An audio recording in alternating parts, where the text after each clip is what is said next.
ॐ नमः सिद्धेभ्यः। ॐ नमः सिद्धेभ्यः। ॐ नमः सिद्धेभ्यः। जय बोलिए विश्वबंधु अंतिम तीर्थेश भगवान महावीर स्वामी की जय। संत श्रोमणी आचार्य गुरुवर श्री विद्यासागर मुनिराज की जय। सम्यकमयी भव्यात्माओं, आज का विषय है तम मित्रम जम निरंतरम बशने। गाथा सप्तशती में तीसरे अध्याय के 51वें सूत्र में कहते हैं, मित्र वह है जो निरंतर साथ दे, चरे वेती, चलता रहे, साथ जो निरंतर साथ चलता रहता है, मित्र वह है। अथवा यूँ कहिए, जयशंकर प्रसाद जी कहते हैं, हृदय खोलकर मिलने वाले बड़े भाग से मिलते हैं। मित्र हृदय खोलकर बातें करने वाले बड़े भाग से मिलते हैं। मित्र वे हैं जो कारागार में भी काम आते हैं। उजन की वक्त तो सभी शत्रु भी मित्र दिखते हैं। दो मित्र सदा साथ रखो, एक दर्पण और दूसरा छाया। कारण दर्पण झूठ नहीं बोलता और छाया साथ नहीं छोड़ती। ये निरंतर साथ रहने वाली दोनों चीज़ें हैं। धर्मस्नेही बंधुओं, एक और नचिकेता में कहते हैं, कहीं भी ऐसा एक मित्र दिखाई नहीं देता जिसने मुखौटा न पहन रखा हो। आज की वर्तमान परिस्थितियों में देखते हुए मित्र की क्या भूमिका हो सकती है। अनेक मुखौटा लगा करके बात करता है। आचार्य कहते हैं, संगत में शुद्ध विचार और पंगत में शुद्ध आहार ना हो तो छोड़ देने में ही भलाई है। संगत में शुद्ध विचार और पंगत में शुद्ध आहार न हो तो छोड़ देने में ही भलाई है। एपोक्युप्रा ने एक बार कहा था, निष्ठावान मित्र जीवन की औषधि है।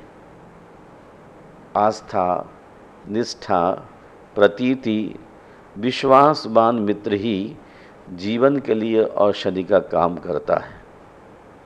इसलिए कहते हैं, जीवन में 3H हमेशा पवित्र रखिए। Head, hand and heart. Head में रखिए निर्मल विचार, हैंड में रखिए ईमानदारी का बर्ताव और हार्ट में रखिए करुणा और प्यार। जिस व्यक्ति के मस्तिष्क में निर्मल विचार चलते रहते हैं, वह कभी आपसी संबंधों को स्वार्थ की वशीभूत होकर मलिन करने का नहीं सोचता है।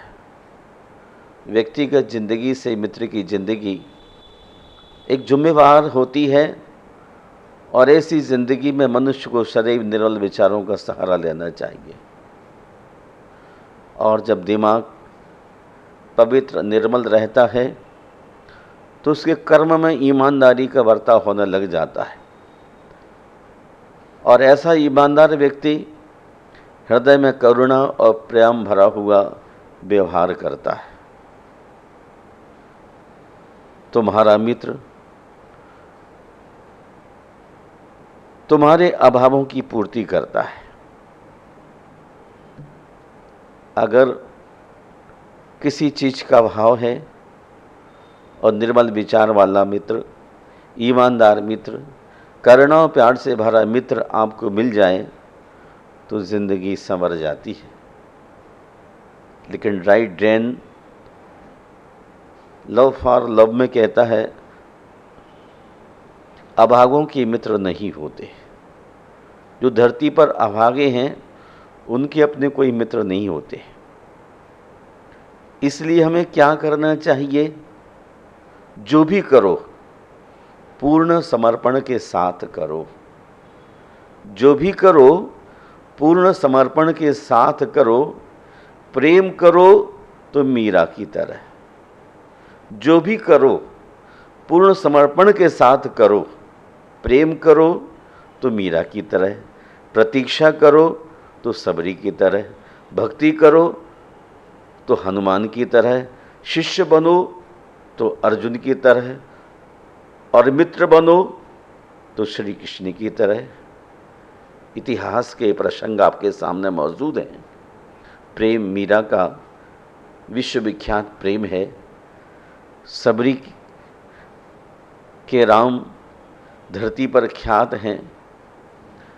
हनुमान की भक्ति विश्वविख्यात है, और अर्जुन जैसा शिष्य भूतो न भविष्यति, और सुदामा और कृष्ण की मैत्री अद्भुत मैत्री रही है। इसे ऐसा नहीं धरती पर कोई जानता ना हो, आबाल वृद्ध तमाम जानते हैं। और इसलिए जान करके मीरा जैसा प्रेम हमारे भीतर विकसित होना चाहिए। सबरी की तरह प्रतीक्षावान, हनुमान की तरह भक्तिवंत, अर्जुन की तरह शिष्य और कृष्ण की तरह मित्र। हमें जब जीवन में आगे बढ़ जाते हैं तो सुदामा भी निहाल हो जाता है। किसी ने पूछा इत्र और मित्र में क्या अंतर है? इत्र और मित्र में क्या अंतर है? मैंने कहा जो माहौल को महका दे वह इत्र है, जो माहौल को महका दे वह इत्र है, और जो जीवन को महका दे वह मित्र है। महानुभाव, आज इत्र और मित्र को समझते हुए मैं आपसे कहना चाहता हूँ, मैत्री ऐसी कीजिए जस खीरा न कीन। मैत्री ऐसी न कीजिए जस खीरा न कीन, ऊपर से तो दिल मले भीतर फाके तीन। ऐसी मैत्री जीवन के लिए दुखदाई होती है। ऊपर से तो दिल मले भीतर फाके तीन। तो मैत्री कैसी होना चाहिए? मित्रता कैसी होना चाहिए? आँख और हाथ के रिश्ते जैसी। मित्रता आँख और हाथ के रिश्ते जैसी। हाथ में चोट लगते ही तो आँख में आंसू आ जाते। हाथ में चोट लगते ही आँख में आंसू बहने लग जाते हैं, और जब आँख रोती है तो हाथ आंसू पोंछने लग जाते हैं। इसका नाम है मित्रता। चोट लगते ही हाथ को आँख आंसू बहाती है, और जब आँख रोती है तो हाथ उसके लिए पोंछने लगते हैं। धर्मस्नेही बंधुओं, जीवन में यदि इस प्रकार की मित्रता आप हाथ और आँख जैसी बना के चलते हैं तो आपका जीवन श्रेष्ठ से श्रेष्ठतम बन सकता है। मजबूर और मजबूत, ये दो शब्द हमारे सामने हैं। इनमें ज़्यादा कोई फर्क नहीं है, परंतु कहते हैं स्वार्थी मनुष्य से मित्रता करोगे, काश स्वार्थी मनुष्य से मित्रता करोगे तो वो आपको मजबूर बना देगा, और सच्चे मनुष्य से मित्रता करोगे तो वो आपको मजबूत बना देगा। स्वार्थी आदमी सामने वाले के लिए कमज़ोर करता है, लेकिन जो ताकतवर होता है वह किसी भी चीज़ की अपेक्षा न रखते हुए सामने वाले व्यक्ति के लिए बहुत अच्छी ज़िंदगी जीने के लिए एडवाइस करता है। गुरु वही श्रेष्ठ होता है जिसकी प्रेरणा से किसी का चारित्र बदल जाए। गुरु वही श्रेष्ठ होता है जिसकी प्रेरणा से किसी का चारित्र बदल जाए, और मित्र वही श्रेष्ठ होता है जिसकी संगत से रंगत बदल जाए। गुरु के चरण में जाने के बाद रोज़मर्रा की ज़िंदगी से कोई श्रेष्ठ आचरण मनुष्य का, सुंदर आचरण मनुष्य का दिखलाई देने लगता है। वैसे ही मित्र की संगति करने से उसका पूरा लाइफ स्टाइल बदल जाता है, रंगत ही बदल जाती है। हमें ऐसे मित्रों की संगत में बैठना चाहिए जिनके जीवन में सम्यक दर्शन, सम्यक ज्ञान और सम्यक चारित्र का प्रवास हो रहा है, जो निरंतर रत्नत्रय की आराधना में लगे हैं, पंचाचार का आचरण कर रहे हैं। ऐसे लोगों को ही अपने जीवन में मित्र बनाने की कोशिश करना चाहिए।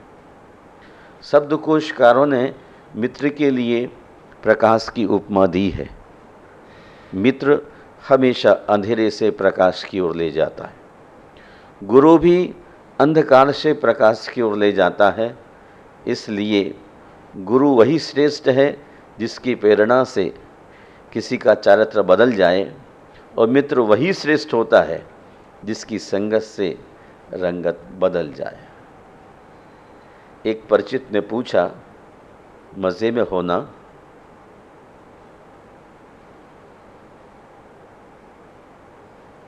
उसे जवाब दिया, आनंद में हूँ। उसने पूछा, क्या फ़र्क है दोनों में? मज़ा और आनंद में क्या फ़र्क है? मैंने कहा, मज़े के लिए तो पैसे चाहिए, है ना? मज़े लूटने को पैसे चाहिए, और आनंद के लिए परिवार और मित्र चाहिए। एक अच्छा दोस्त, रत्नत्रय की आराधना करने वाला, अथवा परिवार अर्थात जिसमें रत्नत्रय की आराधना करने वाले काफ़ी सारे लोग हों, उनके बीच बैठकर आनंद लिया जाता है।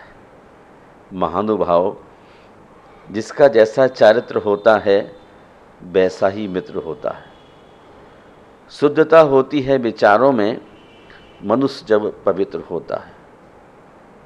जिसका जैसा चारित्र होता है वैसा ही मित्र होता है। जैसी संगति कीजिए वैसे हो परिणाम। इसलिए अच्छे लोगों की संगति करने की आदत मनुष्य को डालना चाहिए। जब मनुष्य कमज़ोर हो जाता है और दिल का स्पष्ट नहीं होता है, तब परेशानियों का शिकार होता है। वरना मित्र और चित्र दिल से बनाओगे तो उनके रंग जरूर निखर आएंगे। लोग कहते हैं आज तो कोई मित्र दिखलाई ही नहीं पड़ता है। आज रत्नत्रय की आराधना करने वाले एक नहीं अनेक संत हैं, लेकिन आँख चाहिए देखने वाली। जिसकी आँख में रत्नत्रय है, मोतियाबिंद के पेशेंट के लिए बाहर स्पष्ट नहीं दिखाई देता है। जिसे पीलिया रोग हो जाता है उसे सारी भूतल पीली पीली दिखलाई देती है, लेकिन जिसका चित्त और अच्छा होता है, अच्छे दिल से काम करता है, उसका मित्र और जब कोई फिगर चित्र बनाते हैं तो ज़रूर वो निखर करके सामने आते हैं। एक सच्चा मित्र अगर 100 बार भी रूठ जाए, एक सच्चा मित्र अगर 100 बार भी रूठ जाए तो हर बार उसे मना लो, क्योंकि कीमती मोतियों की माला जितनी बार भी टूटे उसे पिरोना ही पड़ता है। मोतियों की माला टूटने के बाद ये नहीं होता कि उसके लिए उठा करके एक तरफ रख दिया जाए। मोतियों की माला को पुनः सूत्र में डाला जाता है। वैसे ही मित्र अगर किसी कारण से बिफर गया है, फैल गया है, तो उसको भी हमें 100 कोशिश करके मना लेना चाहिए, क्योंकि मित्र, अच्छे मित्र का मिलना धरती पर बहुत ही दुर्लभ है। मुख को ही हंसाने वाली मित्रता कोई मित्रता नहीं होती। कवि तिरुवल्लुवर कहते हैं, मुख को हंसाने वाली मित्रता कोई मित्रता नहीं होती, हृदय को आनंदित करने वाली मित्रता ही मित्रता है। हृदय आनंदित हो गया तो वही मित्र का व्यवहार हमारे लिए कारगर सिद्ध होता है। जीवन के गुजरने के साथ साथ यदि कोई व्यक्ति नए परिचय नहीं बनाता, जीवन के गुजरने के साथ यदि कोई व्यक्ति नए परिचय नहीं बनाता, तो वह शीघ्र ही स्वयं को एकाकी पाएगा। मनुष्य को अपनी मित्रता निरंतर सुधारते रहना चाहिए। अगर रोज रोज अपने रोज नामचे में आपके मित्रों के नाम विकसित नहीं होते तो एक रोज आप अकेले रह जाएंगे। इसलिए हर रोज अपने रोज नामचे को खोलते रहिए और अपने नए मित्रों को तलाशते रहिए जो आपके लिए सच्चा मोक्ष मार्ग या व्यवहार की ज़िंदगी दर्शाते रहें। आज संसार में कोई भी शरणभूत नहीं है। अगर कोई शरण है, चत्तारी शरणम पव्वजामी, कहो उसी से जो कहे न किसी से, मांगो उसी से जो दे दे खुशी से। जिस किसी के पास चले जाएं अपनी बात लेकर के, वो आपको चौराहे पर खड़ा कर देगा, लेकिन आचार्य की तरह जो गुण यदि आपके मित्र के अंदर है तो वह आपको चौराहे पर खड़ा नहीं करेगा। वह आपकी 4 गलतियों को उपगूहन और स्थितिकरण के साथ दूर करने का प्रयास करता है और सम्यक दर्शन को सुदृढ़ कर लेता है। सम्यक दृष्टि के अंतर ही इतनी ताकत होती है कि स्लिप हुए व्यक्ति को संवार पाता है। और मित्र भी ऐसा ही होना चाहिए, खुशामद करने वाला या मुख के सामने मीठी बात करने वाला नहीं, वरन हृदय को आनंदित करने वाला, सामने वाले मित्र की कमजोरियों को दूर करने वाला। जो व्यक्ति सामने वाले मित्र की कमजोरियां दूर कर देता है, वह व्यक्ति जीवन में प्रसन्न रहता है, आनंदित होता है। आज आप मित्र के संबंध में इतना ही जानिए कि मित्र आपके जीवन को ऊंचाइयां देने वाला होता है, लेकिन आपके आँखों में उस तरह की कोई बीमारी न हो तो ही आपको सच्चे देवगुरु शास्त्र में मित्रत्व का बोध होगा और वही आपको रास्ता दिखा पाएंगे। आज इन्हीं शब्दों के साथ विराम लेता हूँ। जय बोलिए महावीर भगवान की जय।